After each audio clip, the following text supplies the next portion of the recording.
Coming up today, we have to talk about why Oracle can potentially have a big spike upwards. Gold has surpassed 25 trillion for the first time in history, and it still has more room to go to the upside. We have 100% chance of a rate cut tomorrow. We're going to show you guys data on why the S&P 500 doesn't perform well within this week. But right now, we're looking pretty good and we're beating all-time highs. And Elon Musk just bought new shares, first time since 2020. And Tesla is going parabolic if you guys are into a call option, and honestly still has room to move to the upside. Donald Trump is trying to end quarterly earnings reports. What does this mean for stocks? And how can it bring more volatility into the market? We have a lot more to talk about. This video is going to be packed with content. Without further ado, let's get started. We're going to get to some supports and resistance and some plays towards the end of the video, so you guys don't want to miss out on that. But we have a lot to talk about. So first off, man, we have one more day until we get our potential rate cuts. Honestly, one thing that could really shock the market if Jerome comes out and he comes out saying there's going to be no rate cuts. But right now we do have 100% chance of a rate cut. And we did indeed go up a little bit more for a 50 basis point cut. I think this was at like 3.6 yesterday. Now we're at 4%. So we can see if that moves again overnight. But talking about some individual stocks, we do have Apple up 1%, Broadcom up 1%. Nvidia not really moving too well. We have Google that just hit 3 trillion market cap. That is up almost 5%. Tesla, which is going parabolic, 3.5%. And we're moving up pre-market. It's moving a lot pre-market, so it might be a good swing trade stock. We're going to be talking a little bit more about that a little bit later, but the options are priced a little bit more, and honestly, it is a bigger risk. But let's talk about some news, then we can get some supports and resistance. But before we start, I do want to talk about S&P 500 because we hit all-time highs on S&P 500 and gold. With that being said, we are pushing up even higher. Pre-market, I think Tesla, Apple, Nvidia and stuff like that is making a bigger move to the upside. And right now we're at 662 and we have room to move up even more. Some levels that I was going to be watching is those highs from yesterday. So 661 basically, and we broke past that. So let's see how we can move. We could potentially hit 663, 664.5 to that 665 level. But if we fail to break any of those levels, we might go to the downside, maybe go back to the highs from yesterday. We've been seeing that a lot where, SPY might fall down to like the highs from the previous day and or even the lows from the previous day. So keep that in mind overall. So we could potentially maybe make a put option, but honestly, just go with where the market is going. A lot of people are buying before the FOMC meeting, so that is pretty bullish. But also, it might be, a sell the news type of day tomorrow. So honestly, keep some put options on your radar for tomorrow if you do see the market start selling off. I do recommend waiting for the FOMC meeting and then waiting until the market settles, maybe 5 to 15 minutes, and then get your play. But with that being said, man, we are looking a little bit more bullish with the stock market overall. We are in the greed level. We're at 58, which is kind of insane, and it is looking bullish overall for the stock market. But we did get some news, so let's go back and talk about where Trump is advocating to end the quarterly earnings report. This is kind of big, but he did this in the past as well. I think 2019 he tried to do it, but it didn't work out. But what does this mean for the stock market? Trump is floating the idea of companies no longer providing earnings report on a quarterly basis and switching to semi-annual instead. So basically every 6 months. This is big for day traders because it gives us less things to trade and less moves. But also, man, it can also give us more volatility because people aren't really focusing on the short term anymore. And honestly, you're going in more blindly and you don't know where the company is really going. And you're probably just playing news instead, basically to say in short. But it can also cause bigger moves semi-annually. So every 6 months for each company, you could potentially see some bigger moves overall. But this isn't the first time he mentioned this. Like I said, he mentioned it in 2019. But he said on True Social, so basically subject to approval, companies and corporations should no longer be forced to report on quarterly basis, but rather report on a 6-month basis. This will save money, allow managers to focus on properly running their companies. So they're not really going to be focused on, every quarter, trying to come out with good numbers so that investors can be happy. But China has a 50 to 100 year view on management of a company, where we run our companies on quarterly basis, not good at all. So he's trying to kind of change things and make it look a little bit better. So honestly, just let the companies focus on long term rather than the short term, and it can bring more volatility in stocks because people can't really see it clearly. So this might be big, this might not be big. We got to see if it's going to happen.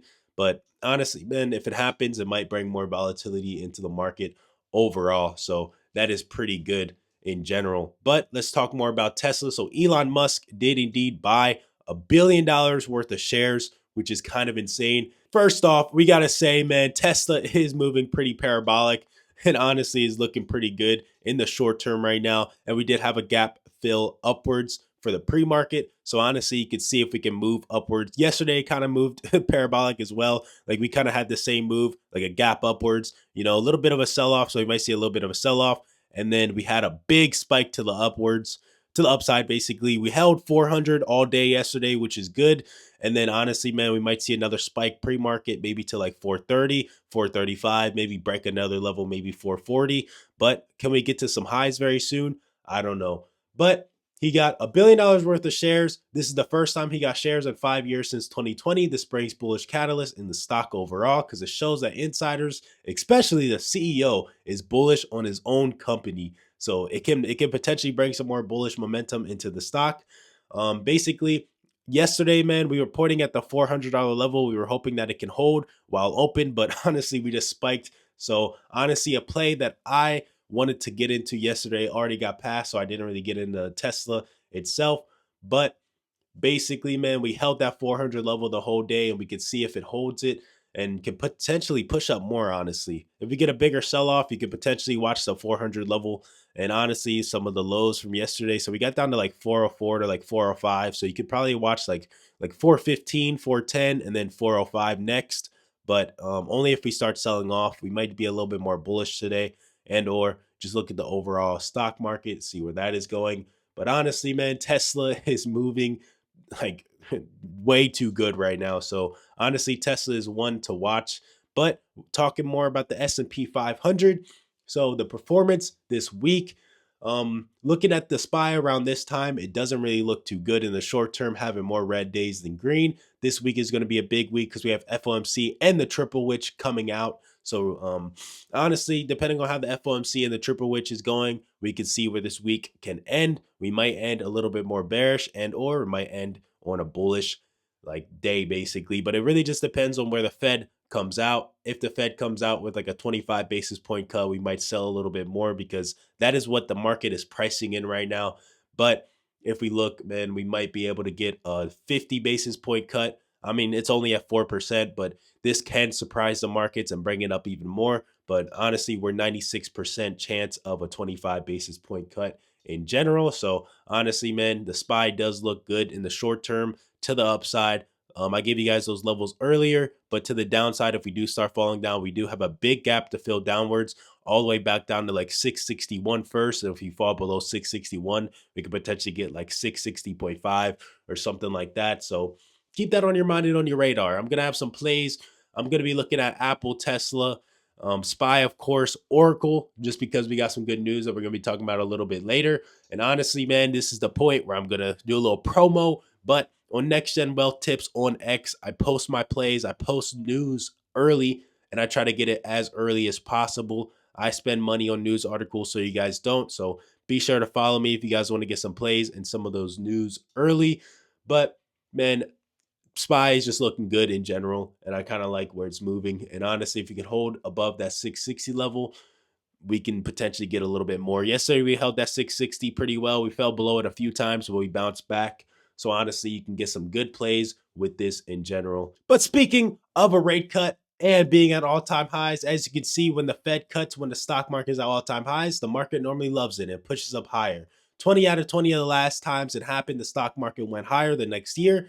But in October is going to be big because in the short term, we can see that in the short term, the next month, it is only green 50% of the time. The next 3 months is 77. Next 6 months is 72. So keep this in mind overall. The next month might be a little bit more bearish, especially the way this week ends. We got to see the way this week ends because this can show where the overall market is going.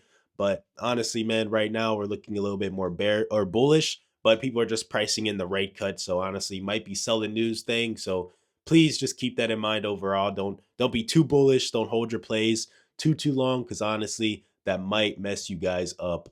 But speaking back on gold, man, we did surpass that 25 trillion for the first time in history, which is kind of insane for gold. And gold is just moving up higher and higher. And we've been seeing this one push like time after time. Like we'll see it kind of consolidate a little bit, and then it will start pushing again, and then consolidate, push again. So honestly, gold to the upside, man. You can keep on seeing it push, and honestly, you could potentially see it at 4,000 in no time. But you will see that consolidation period, and then just push back up. You'll think it's gonna fall, but nah, push back up. We've been seeing it push back up time after time. So honestly, I'm not surprised that we surpassed the 25 trillion for the first time, and we still got room to move to the upside even more. The thing about it, the dollar is falling. Metals is getting like this is what everybody's investing in basically, since the dollar is falling. Another one is silver. You can watch silver. Silver is also pushing up pretty high, so you can make a decent amount of money on silver.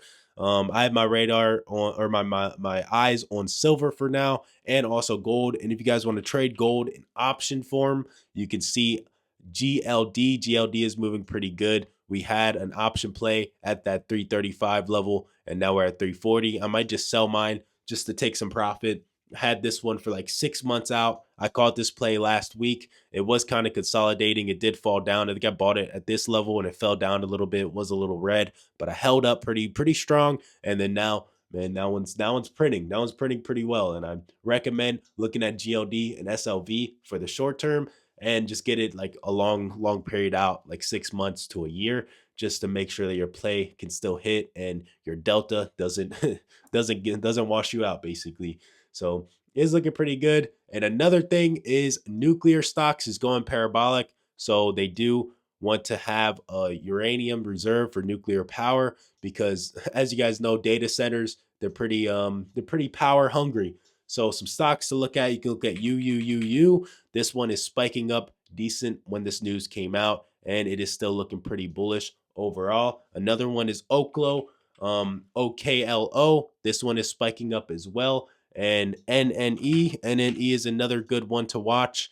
All of these are really good. And then a uranium stock is URA, and this one is actually pretty good too. It's an ETF, but this one is moving up pretty well. We moved from 42.50 to 46. So all of these are looking pretty good in the short term, especially for this news that dropped. I do recommend watching nuclear stocks and uranium stocks in general. So honestly, that is pretty good. Another bullish news, kind of, is we are in talks to get TikTok on American economy. So this is kind of big. I think there's going to be like a talk that's going to happen Friday. So honestly, that is pretty good. One to watch with this is Oracle, because Oracle can benefit off of this. I posted this on my X account, but technology company Oracle is among the one of the firms that would enable TikTok to continue operations in the US if a framework deal between the US and China is finalized. So Oracle can potentially benefit, and we're seeing it push up a little bit more. You can see it potentially getting back up to its highs. I think next level would be like 315, 320, 325, 330, and then back up to 340. If it does benefit a little bit more, but we do have a big green candle off of that, and that is bringing up the SPY with, like, Nvidia and stuff like that. I don't know why, man. A lot of people are bearish right now on Nvidia. I recommend just kind of blocking that out, because Nvidia is still holding up pretty strong. We're kind of near that 180 level. I was potentially about to get into a call option with it, but then I seen some weak momentum in the morning, and then I just got into Apple. But with that being said, man, I think Nvidia is one to day trade and or even swing trade. So I do recommend having Nvidia on your radar and watching that 180 level next. If you can break that 180, we could potentially look a little bit more bullish. But I think pre FOMC, it is pretty good to trade it today, but I don't recommend trading it after the FOMC unless we get some good news. So this might be one that moves with a rate cut, but we just have to give it some time. Let it cook a little bit. But with that being said, Google, we're going to talk about Google a little bit, because Google hit 3 trillion market cap for the first time yesterday, which is kind of insane. Google has seen some good gains after we've seen investor confidence rise in companies' cloud division performance. Google hit 3 trillion for the first time. So it is kind of going a little bit more insane. So I do recommend looking at it to the upside. I think yesterday I gave out that 250 price target and we hit it and we kind of blew past it like by like $2. But Google is one that moves pretty slow. But when you do get a big move, you can make you can make a lot of money. You can make a lot of money on this one. But with that being said, man, I do recommend having Google on watch to the upside some more. But if we do start seeing some weakness, some sellers come in, you can also make money to the downside as well. We do have a potential for another 90-day extension with China. Honestly, man, it's going back and forth. Um, I think we're just waiting for a deal to get made. I think the TikTok thing is going to make it look a little bit better. So honestly, that is pretty good as well. I can't just mention the triple witching without like kind of leave you guys hanging, not explaining what it is. So another thing that's going on this week is we have the triple witching on Friday. And if you don't know what that is, basically at the same time, we see stock options futures expiring on the same day. And it normally happens every 3 months. But in September, it is a bearish sign. And just history, not saying it would happen, but the stock market is normally only bullish 28% of the time during this week. So this can bring some bullish sentiment into the market, especially if FOMC is bearish. So honestly, keep this in mind. This might be a little bit more bearish for the stock market, especially if we start selling off with the FOMC. So please keep that on your mind in general. So moving over to the earnings, it's not really anything big. I think Cracker Barrel and FedEx is probably the biggest ones earning this or reporting this week. So honestly, nothing really major to talk about there. But with that being said, man, we have to talk about some of the news and stuff like that. So we have Fiverr to lay off 30% of workforce in an AI push. So this is good and bad. It's just kind of normal because AI is kind of replacing a lot of jobs. And for an online marketplace like Fiverr, I think AI can potentially do most of the jobs that people have. So this is good and bad. This is going to make the job market look worse, but honestly, it's pretty normal for a company, so it doesn't look bad for the company in general. Like I said before, man, Oracle stock jumps on US agree for a TikTok deal. So honestly, man, keep Oracle on your radar for this TikTok deal, especially on Friday when the market is falling. You might have a bigger push in Oracle. Trump is still trying to fire Fed Cook. So basically, man, it was blocked by court though. So honestly, we might see more news about this. This probably doesn't really move the stock market, but we might just see something more about that overall. And basically, China isn't really liking NVIDIA right now, and it is showing little favor with major firms. So honestly, this might be a little bearish for NVIDIA overall because everybody was hyped about them being able to export chips, but now nobody really wants it to say. But going to the stock market calendar, man, yesterday we didn't have too much. Today, an hour before market opens, we have a little bit more. So we have the U.S. retail sales minus autos, import price index minus fuel. We have some other ones too. Not really anything big. Business inventories, home builder confidence, but it's not really too big, but it might move the market. So keep this in mind. All of these are an hour before market opens, and we have some 15 minutes before market opens. And then business inventories and home builder confidence is 30 minutes after market opens. And then Wednesday, of course, we have the FOMC. This is probably going to be the biggest thing on Wednesday, but we do have housing starts and building permits. Tuesday, we have initial jobless claims. This might be able to move the market a little bit an hour before market opens. We have a manufacturing survey and then economic indicators an hour or 30 minutes after market opens. And we just have a speech on Friday, but we do have the triple witch. So please keep that in mind. And like I showed before, man, we are in the greed territory, but we're kind of on the edge. So we can go back into neutral if we do start selling off. But right now we're in the greed. So this is looking a little bit more bullish for the stock market overall. So keep all this on your mind and let's get to some supports and resistance and some of the plays. So with that being said, man, Google, we kind of already gave one out, but this one is one to be a little bit more patient with just because we've been pushing up a lot. So I would say a call option, but right now I would be a little bit more patient with this one. If we do start pushing up, I'll be watching that 255. If you could hold up above that, that could be a potential play to the upside, maybe to 257, maybe even to 260. You never even know. We hit 250 yesterday. We could potentially hit 260. Just see how it opens up market open. But honestly, I do recommend waiting 5 to 15 minutes after market opens. You know, have your patience a little bit. SPY, same thing. I think we can potentially push up to the upside, but then we might have a little bit of a fall. I mean, honestly, you could play it both ways. You could play it to the upside and you could also play it to the downside. And if we get to the downside too much, you could potentially look at the highs from yesterday and maybe have a bounce off of that. And or if we fall down even lower than that, that could be a good put option, maybe to the lows of yesterday, maybe to like 659. Not really too much major, but I think 651. And then if we push below that, you could look at 659 next. But if we do start pushing up more, like I said before, like 653.5, 654.5, 655, and then probably like 666. I don't think we'll get to like 670 tomorrow or today, but honestly, we still got the potential for that. Another one is Pfizer. Pfizer hasn't really been looking too good. I think some data or something like that came out. I think somebody posted saying that, they've been out for like years and really haven't really did anything major. I mean, they did like the COVID and stuff like that, but that was kind of forced. But with that being said, I do recommend having Pfizer on your radar. Another one is Apple, because Apple, we do have a little bit of a push up. I'm still looking at that 240 level for Apple to the upside. So if we can potentially get that initial push that we normally get like a big green in the morning. I think we could potentially push back up to like 238, maybe even see 239. But sometimes you'll get that push and then it goes up even higher. So we might be able to get a 240 push and maybe a bounce off of the 240. So you could potentially play a put option off that 240 level. And or if it continues for the whole day, because like it's very rare that it happens, but sometimes we have a continuation for the whole day. We could potentially break past that 240 level finally and maybe get to like 241.5. But we might get like initial push, maybe up to like 236.9, 238.17, and or even to 238.7.